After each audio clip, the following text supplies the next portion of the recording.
On this episode of Carnage, new parts have arrived, so we're going to fit our camshaft, dial it in, and we're going to show you how.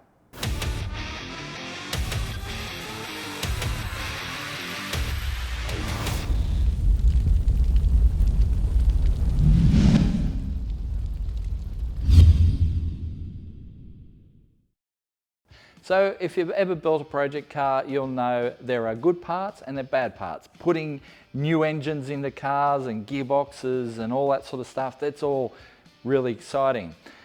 Right now we're in the boring part of the build. We're doing the wiring, the plumbing, and it is just dragging on. And you do not want to see videos of that, I can assure you. In fact, we tried to show you videos of that and no one watched the videos. So anyway, moving on.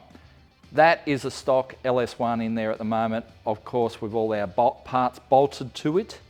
But we have a very nice engine over here, our 427 cubic inch Dart. It is an assembled bottom end. I have reassembled all the bottom end and everything like that. So it's got our Torrington bearing in it, all that sort of stuff.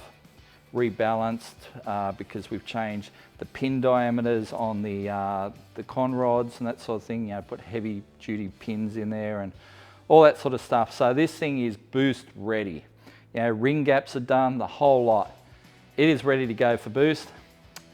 So what it does need is camshaft and lifters and all that sort of stuff, and that stuff has finally arrived from Crow Cam. So let's have a look at what we've got there, and then let's talk about where we go from there. So I'm going to go grab my shaft. So we have a big box of goodies here from Crow Cams. We have a brand new roller cam, hydraulic roller. So we're not going solid, but yeah. And well, I'm not going to give you the full specs. Let's just say it is large, like really large. To give you an example of its largeness, it is 270 degrees on the exhaust at 50. If you know cams, you'll know that's a big boy. The intake side's not quite as big as that, but yeah. This thing is lumpy as hell. So we have a camshaft there. We also have some Johnson high performance lifters. So these are lifters that have been recommended to me to use for this build. They are not cheap. The lifters cost more than everything else in this box. So expensive. And then we've got rocker shaft, well, rocker mount for the heads. We have rockers. So you may notice they are genuine GM rockers. Nothing too fancy there, but we've been again told that these are reliable and the ones to use. And we also have the bolts to go with that. Now with these rockers, like I said, they are the standard deal. But what we're going to do is do a trunnion upgrade to them. So we'll be pushing out the center of the rocker, like the trunnion, and putting these bad boys in it. Let me grab them. So we have a trunnion kit there that's going to go in that. There we go. So new bushes, new trunnions, again, highly recommended to do these to stop failures with the standard rocker trunnions. So yeah, we've got some stuff ahead of us to do here. We're also going to degree the cam using our ProFlow degree wheel, which we have, but what we don't have is the fancy little attachment that attaches the degree wheel to the front of the crank. So that is on order. Hopefully it's here tomorrow, so we can do that and put our camshaft in, our timing gear in, and degree up our camshaft. Make sure that is properly installed, because this is essentially going to be a race engine. So we're going to do this right. There's no dot to dot on this one. This is, yeah, we'll do this one right. So there's a bit there to do. Unfortunately, we're just waiting on that one part. Hopefully that'll be here in the morning, and then we can hook into this. In the meantime though, I've got more plumbing and wiring to do. So I'm going to do that while we're waiting for our bits for this. Our delivery has arrived, so it is time to start looking at putting in our camshaft, and we'll start by removing our cam retaining plate. Cam card, that's important, we'll need that. Alright, and our cam shaft.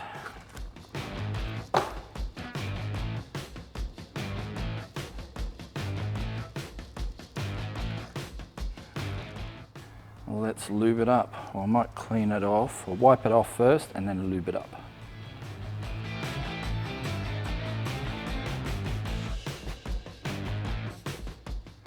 So what I'm going to do is lube up the journals to start off with,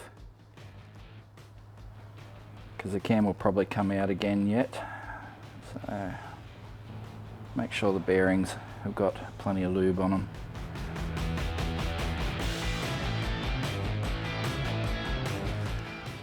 Slide it in carefully.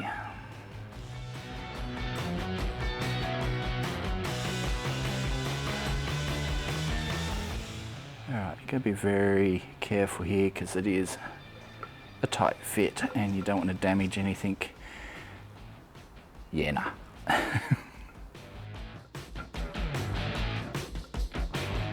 we go. Cam retaining plate.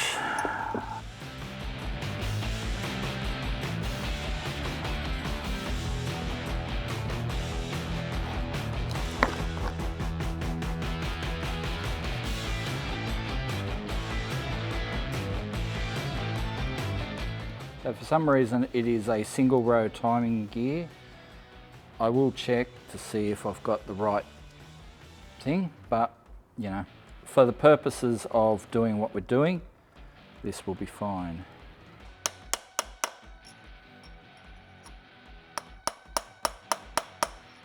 So now we've got a camshaft in, we've fitted our bottom gear.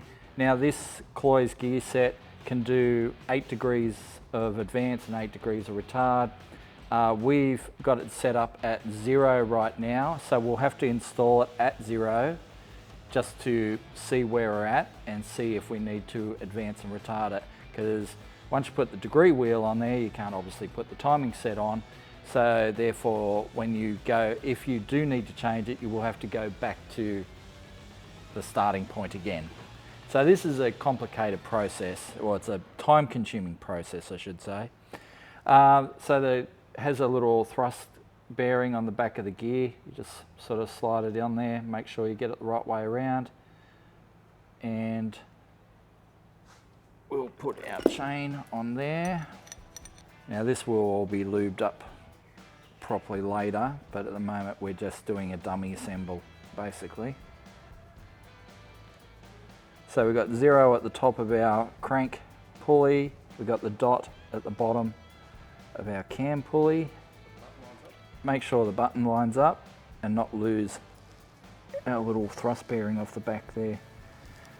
Line that up, slot that on. So we'll get our cam bolts again. We're just going to put them in temporarily to hold it together.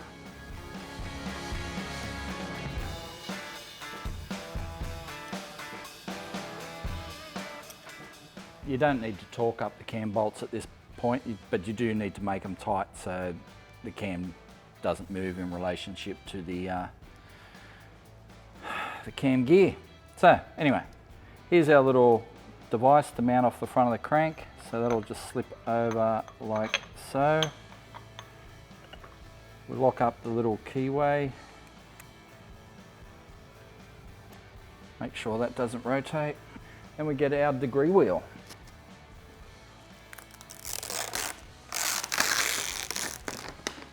So we've got our ProFlow degree wheel here. slides over the end of the crank, and then you rotate that on to lock it on. Obviously we're not locking it up just yet. And then we've got a 1/2 inch drive in the front of the crank, so we can rotate the crank as we need it. If you're just using a crank bolt, that would undo every time you try to go backwards, and you do need to go forwards and you do need to go backwards when degreeing your cam. So these things are great. They're not cheap, but they are great for doing these things. So that just rotates freely at the moment until we lock it up, and then now we've got to get ourselves a pointer. We'll mount it off there, and that will tell us where we're at once we lock up our degree wheel.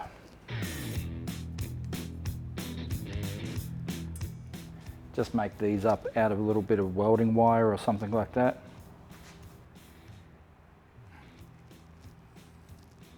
So from here we have to work out top dead center. So for that, there's a couple different methods we can use. We can use a piston stop, or we can use a dial indicator. Dial indicators tend to be, they can be useful for it, but the simplest way is a piston stop, where you put a piston stop across the top of the piston, rotate it one way, take measurement, rotate the other way, take measurement, then you basically average out those two measurements, and that will give you the point that is going to be 0 degrees. Just make sure the deck bridge is clear of the piston. Okay, so to find top dead center, we're going to use this dial indicator on a deck bridge. Like I said, a piston stop is probably an easier method because we've got to take several measurements with this, but we'll give it a crack. Okay, we'll go down the bore a little bit and then rotate forward. Let's find when it dwells out. Rotate the dial. Find 0. About there. Lock her in. Okay, and now we'll find 0 with this. Okay, so we have 0 on the degree wheel. It's locked in, it's not moving. 0 up there. So let's wind it back past 50 thou. Wind it up to 50 thou. All right, just ease it up. Ooh, there we go, spot on. And that is 11 and a smidge. Now we go all the way up past 0, back to 50 thou. There we go. And there we have it, 11 and a smidge. We have actually nailed it. So yeah, that is top dead center right now on the degree wheel. We don't move the wheel, we don't move the pointer. We have top dead center. We return this back to 0. It should line up with 0 on the wheel. Always try and wind forward in the direction of the engine travel. And there we go, 0 and 0. Okay, all right. Now the fun part. There we go.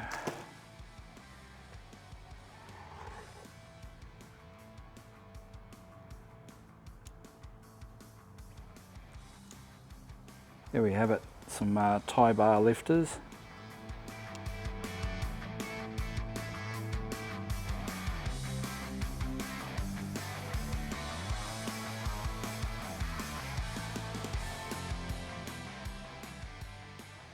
So you may have noticed we're using tie bar lifters. Typically LSs use this arrangement where you've got like a plastic bucket where the lifters have a flat spot on either side of them, and they kind of slide in and out that bucket. And because that's plastic and that's steel, there's no real wear. I mean, these can wear, but it's all to keep the rollers in line with the camshaft, right? Which is super important with a roller cam. Obviously the tie bars do the same job, just much more reliably. Like, you know, if you break one of these buckets, or if they do wear enough that the lifter can turn, boom, you destroy your lifter and your cam, and probably your engine from all the materials that go through it. So tie bar lifters are definitely the way to go with a high performance setup like this, and these high performance Johnson lifters are definitely being recommended to us as the way to go with an engine as serious as this. So now we need to work out our cam events, measure them, and we can work out if the cam is installed as per the cam card, and if it isn't, we will then have to undo it all and redo it all again with it either advanced or retarded. So this is where it gets painful.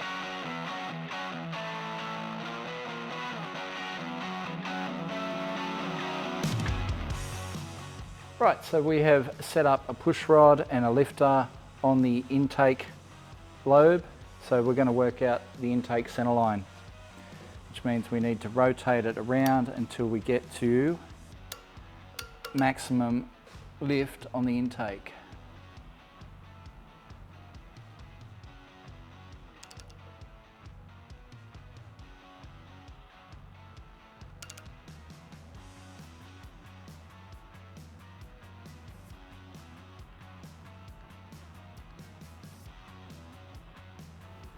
So we're going to wind the crank and cam over, seeing they're linked together, over until we find the peak of the intake lobe, which is right there.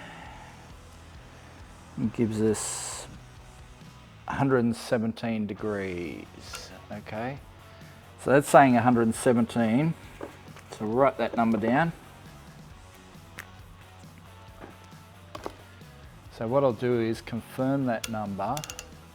The lobe is very long and wide, so there's a lot of dwell on that. So, you know, you could be on zero here and be, 5 degrees either way on the wheel. So what we'll do is we'll go back past 50 thou, take a measurement at 50 thou, which is right there. So what do we got there? 67. We'll write that one down. Okay. And then we'll go over the top and down 50 thou down the other side. Past zero, zero up here. Past that and 250 thou. Whoops, just past it. Let me go back a bit and then come up on it in the right direction. And that is 50 thou, which gives us, whoa, are we on 50? Yep. 164 and a half. 164.5. All right, now we need to average out those two numbers. Let's get the old pocket calculator out. 67 plus 164.5 equals 231.5 divided by 2 equals, no, that's wrong. Push the wrong button. 67 plus 164.5 equals, divided by 2 equals 115.75. All right, so a little bit different to our 117 measurement, but I'll tell you what it does match. So 115.75, our intake centerline is at 115. So it tells you we're on the money. So 117, we're a little bit out there, but 115.75 shows you that we were very close. Like I said, time consuming. You can see why I tend to go straight up. And to be honest, straight up is going to be the way this cam is going to go in. The way it's measuring up right now, it needs to just go straight up. I don't think they've ground any advance into the cam at all, but we will continue to check. All right, moving on.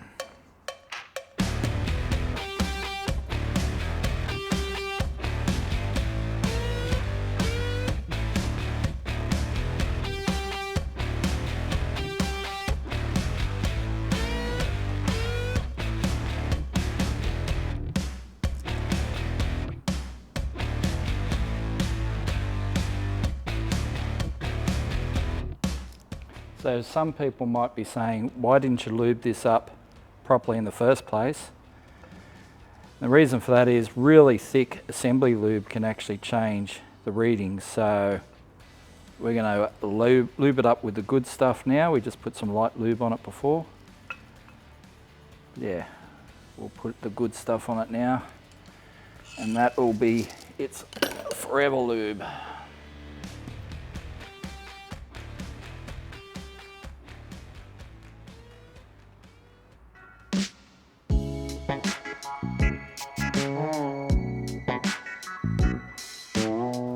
Lube it up, baby. Lube it up. Oh, baby.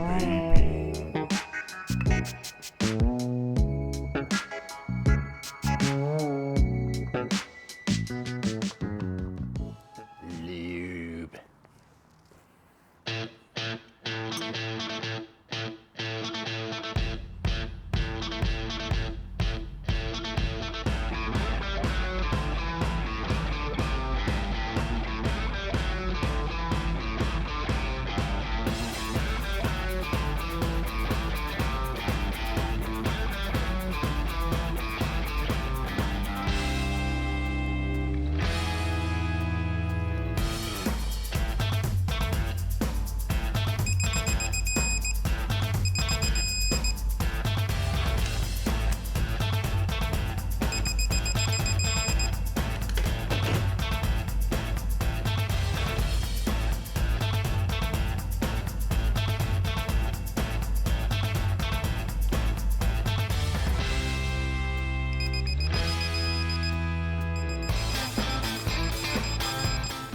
Right, so we're going to leave it there for the moment. We've got our cam in there, we've degreed it, made sure all the cam specs are right. It is set up, ready to go. But now I need to drop the lifters in. But before I do that, I need to soak them in oil overnight. So we'll stick them in a tub, soak them, and then they'll be ready to drop in. I also need to spend 2 days prep time, or at least a couple of days prep time on Dad's ute, because we're getting it ready to take up to Chrysler's on the Murray, and that is next weekend. So we're running out of time for that. So yeah, lots to do here in the workshop, and you're going to see it all on future episodes of Carnage.